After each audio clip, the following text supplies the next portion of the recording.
Some birthdays are filled with laughter. Some are filled with gifts. Mine came with the truth that destroyed everything I thought I knew. On the morning of my 21st birthday, I woke up expecting the usual routine. A few text messages from friends, a phone call from my grandmother, maybe dinner with my mum. Instead, my mother stood outside my bedroom, holding 2 tickets. "Get ready," she said quietly. "We're going somewhere." I smiled. "The movies," she nodded. "The old drive-in." That surprised me. Our town's drive-in theatre barely operated anymore. It only opened on weekends, during summer, and almost nobody my age went there. It had always been Mom's favorite place. When I was little, she'd bring me there with homemade popcorn and blankets. We'd watch old classics under the stars. Those nights were some of my happiest memories. I had no idea they would become the setting for the hardest conversation of my life. The drive to the theatre was unusually silent. Mom kept both hands tightly on the steering wheel. She wasn't singing with the radio like she always did. She wasn't smiling. Every few minutes she looked at me as if she wanted to say something. Then she'd look back at the road. "You okay?" I asked. She forced a smile. "I'm just thinking." "About what?" "How fast 21 years can disappear." Something about the way she said it made my stomach tighten. The sun had almost disappeared when we parked. Instead of watching the movie, Mum turned off the radio. She reached into her purse. She pulled out an old yellow envelope. It looked ancient. The edges were worn. She stared at it for nearly a minute before handing it to me. "I've carried this since the day you were born." I laughed nervously. "What is it?" She didn't answer. "Open it." Inside were photographs. Hospital pictures. A tiny baby. Me. But there was someone else in every picture. A young man I'd never seen before. He was holding me, crying, smiling, looking at me with unmistakable love. I looked back at Mom. "Who's this?" Her eyes filled with tears. "Your father." I frowned. "My father died before I was born." She slowly shook her head. "No." The world seemed to stop moving. "He didn't die." I couldn't breathe. "What are you talking about?" I lied. Every memory I had suddenly felt uncertain.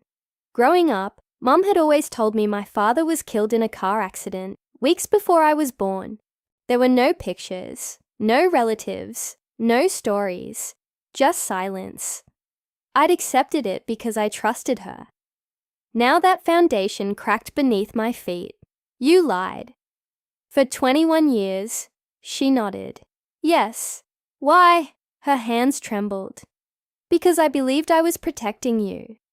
"From what?" She closed her eyes. "From my biggest mistake." She told me everything. When she was 19, she fell deeply in love with a young mechanic named Daniel. They planned to marry. Then Daniel was accused of participating in an armed robbery. Every newspaper called him dangerous. His friends disappeared. The town turned against him overnight. Mom's parents gave her an impossible choice. "If you stay with him," her father said, "you'll lose this family forever." She was already pregnant. With me. Terrified and alone, she believed what everyone else believed. She ended the relationship. Months later, Daniel was convicted. Mom never visited, never wrote, never listened when he insisted he was innocent. After I was born, she convinced me, herself, that telling me he had died would be kinder than admitting she'd abandoned him. For years, guilt became her closest companion. Then everything changed.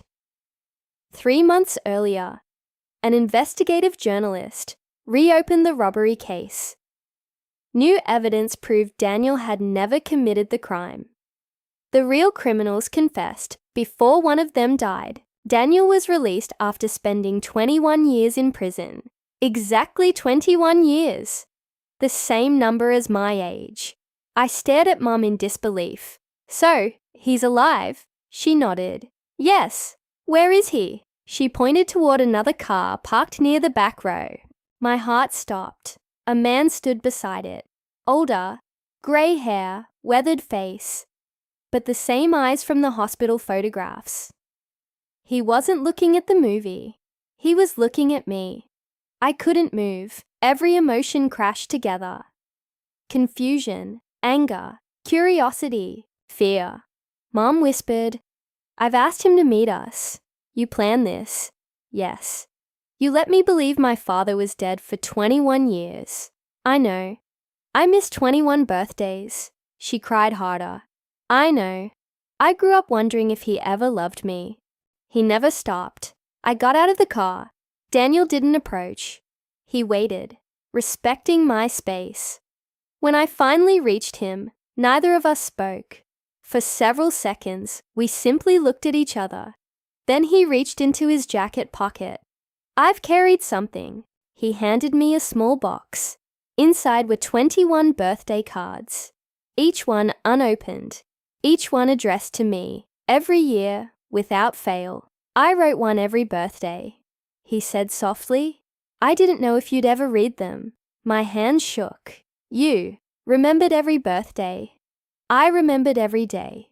We sat together outside the cars while the movie played unnoticed behind us. Daniel told me about prison, not with bitterness, with honesty. He admitted there were days he wanted to give up, but every birthday he imagined what I might look like. He imagined teaching me to ride a bicycle, teaching me to drive, helping me through heartbreak, watching me graduate. Those dreams kept him alive.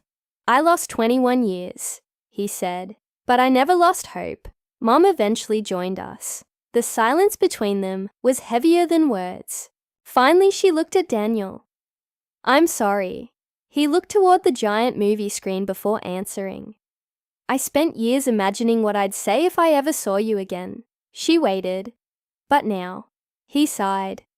"I don't want revenge," she cried quietly. I was scared. "I know. I believed everyone. I know. I failed you." He nodded. Yes.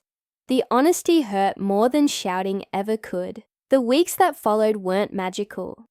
There wasn't an instant happy ending. Trust isn't rebuilt overnight. Sometimes I felt angry at Mom.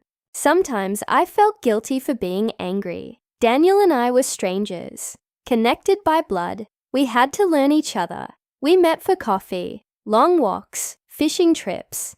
Simple conversations. Every meeting filled another missing piece of my life. One afternoon, I asked him the question I'd carried since childhood. "Were you ever angry with me?" He looked genuinely surprised. "Never. But I wasn't there. You were a child. I thought maybe." He interrupted. "The only person you should never blame is yourself."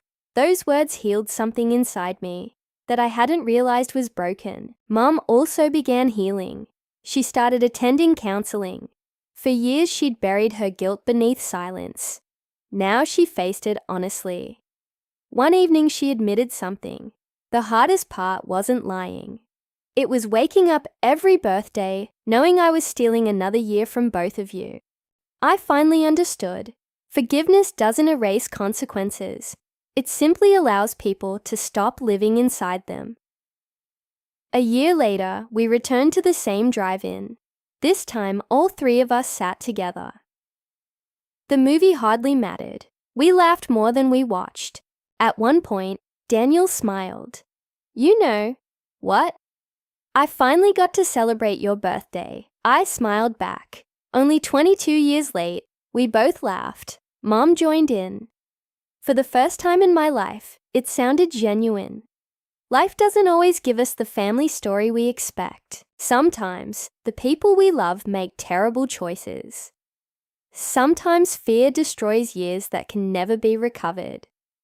But truth has a strange way of finding daylight, even after 21 years. As we drove home beneath the stars, I realized birthdays aren't only about getting older.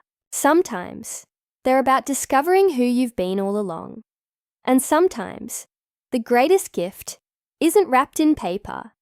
Sometimes it's the truth, even when it arrives 21 years late.